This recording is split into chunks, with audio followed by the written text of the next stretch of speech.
दोस्तों, तो आज जानते हैं कैसे महाराजा के बारे में जिसके राज में पूरा वर्ल्ड उस टाइम उसको मानता था।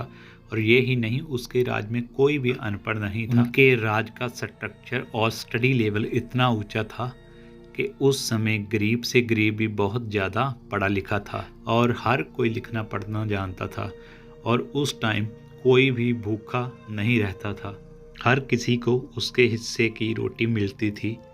और उस टाइम ना ही कोई किसी पर जुल्म होता था। जी हाँ, ये बात कर रहे हैं हम महाराजा रणजीत सिंह जी के राज की।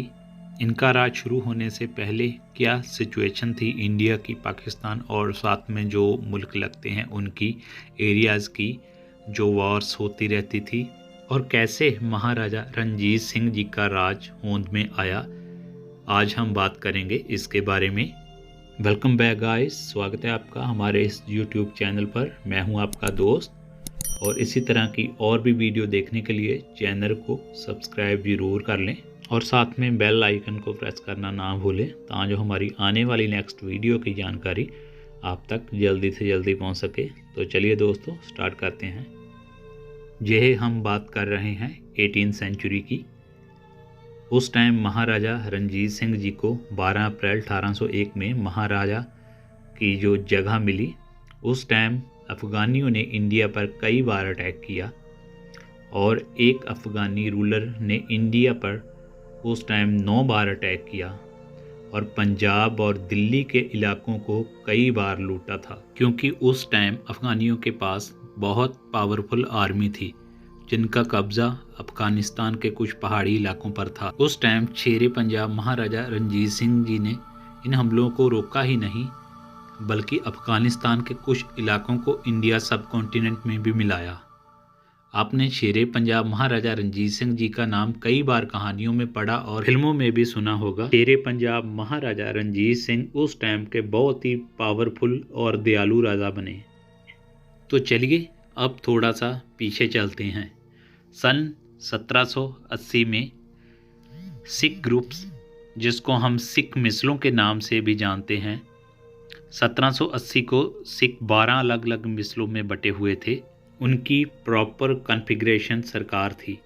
इन मिसलों में से एक मिसल जिसका नाम सुकरचकिया था के मिसलदार, जो कि महाराजा रणजीत सिंह जी के पिता महासिंह थे, और माता राजकौर थी जो कि राजा गजपत सिंह की बेटी थी, जो जिंद पाकिस्तान के रहने वाले थे।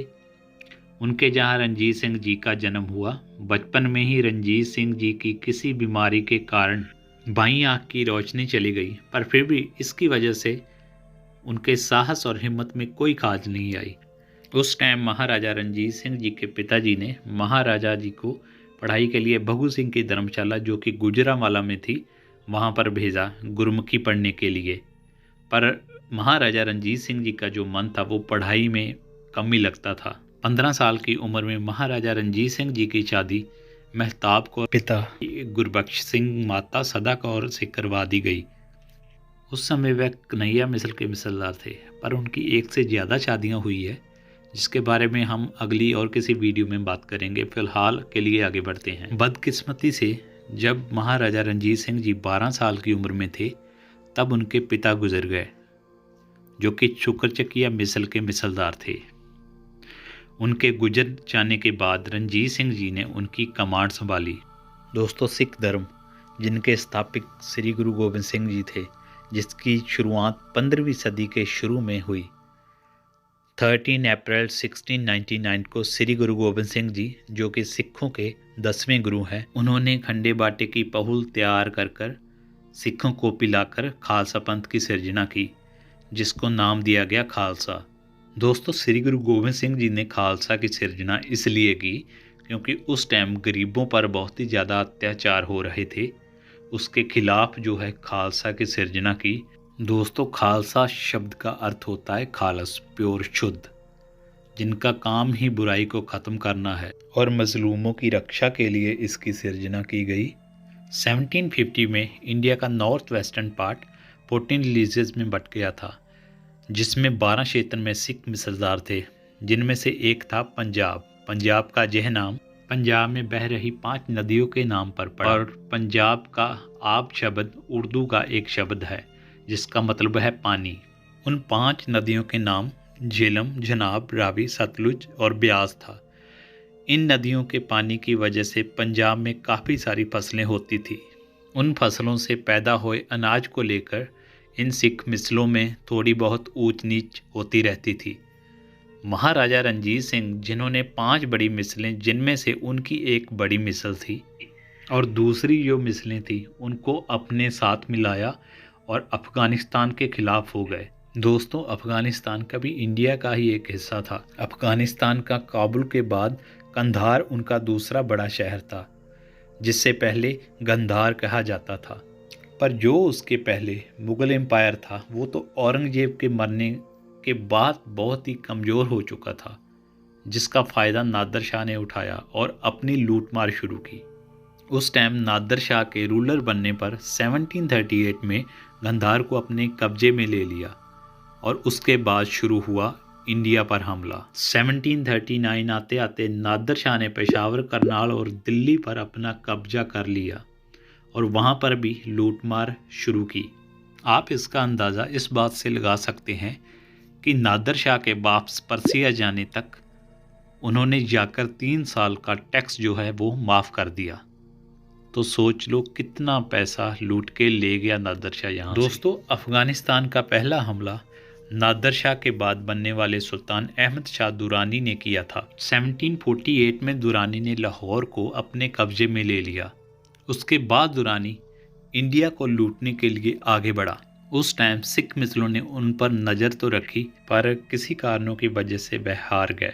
1757 में दुरानी के बेटे तैमूर ने सिखों पर हमला किया, पर बैटल ऑफ अमृतसर में तैमूर सिखों के हाथों हार गया। फरवरी 1758 में सिखों ने जहां खान पर हमला किया और लाहौर को जीत लिया।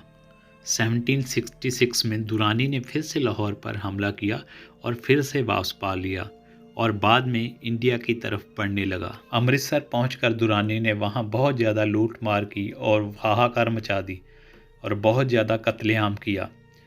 किसी कारणों को लेकर दुरानी की सेना को काफ़ी टाइम से सैलरी नहीं मिली थी, जिसके कारण वो समझता था कि उसकी अपनी सेना जो है वो एक दूसरे के साथ बगावत में ना उतर आए, इसलिए दुरानी ने अपनी सेना को वापस बुला लिया। महाराजा रणजीत सिंह जी की उम्र उस टाइम सिर्फ 17 साल की थी। इतनी छोटी उम्र में उन्होंने जमन शाह के लगभग 12,000 सैनिकों की आर्मी को हराया। उस टाइम महाराजा रणजीत सिंह जी अपनी ही एक मिसल के मिसलदार थे। जमन शाह अहमद शाह दुरानी का बेटा था। जमन शाह ने उसी साल अमृतसर पर दोबारा हमला किया, जिसमें रणजीत सिंह के हाथों हार का सामना करना पड़ा। बाद में नेक्स्ट ईयर 1798 में दोबारा हमला किया, पर इस बार महाराजा रणजीत सिंह जी ने अपनी टेरिटरी में उसे आने दिया और उसी टाइम फूड, खाने पीने के सामान के सभी रास्तों पर पाबंदी लगा दी। जमन शाह इस टाइम बहुत गुस्से में था कि 2 बार वह पहले भी रणजीत सिंह के हाथों हार चुका है और दोबारा इस बार जब वो जंग करने जा रहा है तो सभी रास्ते महाराजा रणजीत सिंह ने ऑलरेडी जो है ब्लॉक कर दिए थे खाने पीने के और आने जाने के। इसकी वजह से उसको दोबारा फिर से वापस जाना पड़ा। इन लड़ाइयों के कारण महाराजा रणजीत सिंह जी का कद और ज़्यादा बड़ा हो गया। हालांकि इन लड़ाइयों में सदा कौर, जो कि कन्हैया मिसल की हेड थी, जो रणजीत सिंह की मदर इन लॉ थी, उनका भी बहुत बड़ा योगदान था। सदा कौर को यह भी अंदाज़ा था कि अफगानियों के साथ अभी हमें और जंगें भी लड़नी पड़ेगी, जिनके चलते चलते जो सिख मिसले हैं उनका एकजुट होना बहुत ही ज़्यादा ज़रूरी है, जिसमें वो कामयाब भी हुए थे। सन 1799 में लगभग 25,000 की सिख मिसलों की आर्मी को एक साथ होने पर महाराजा रणजीत सिंह जी को जो है अपना हेड चुन लिया गया और सन 18 को जम्मू की कॉन्फेडरेसी ने अपने आप को भी महाराजा रणजीत सिंह के राज्य में मिला लिया। सन 1802 में भंगी मिसल को पंजाब में जोड़कर हरमंदिर साहिब को रेनोवेट करवाने का फैसला ले लिया गया, जिसको आजकल आप गोल्डन टेम्पल के नाम से भी जानते हैं। सन 1806 में महाराजा रणजीत सिंह जी ने ब्रिटिश आर्मी के साथ एक संधि की। इसमें यह था कि सतलुज नदी के बाद सिख जो है वो आगे नहीं बढ़ेंगे और सतलुज नदी के नॉर्थ में ब्रिटिश आर्मी जो आगे नहीं बढ़ेगी। दोस्तों, क्या आपने हरि सिंह नलुए के नाम सुना है, जिनके बहादुरी के किस्से हम आज भी सुनते आ रहे हैं। हरि सिंह नलुआ जो कि महाराजा रणजीत सिंह जी की आर्मी के चीफ थे, जिन्होंने 1807 में एक जंग में अफगानी लीडर क्वातुबुद्दीन को हराया था और कासूर के इलाके को सिख आर्मी में जोड़ा। यह अफगानियों के खिलाफ सिखों की बहुत बड़ी जीत थी। आगे जो हुआ हम इसी वीडियो के नेक्स्ट पार्ट में आपके साथ शेयर करेंगे।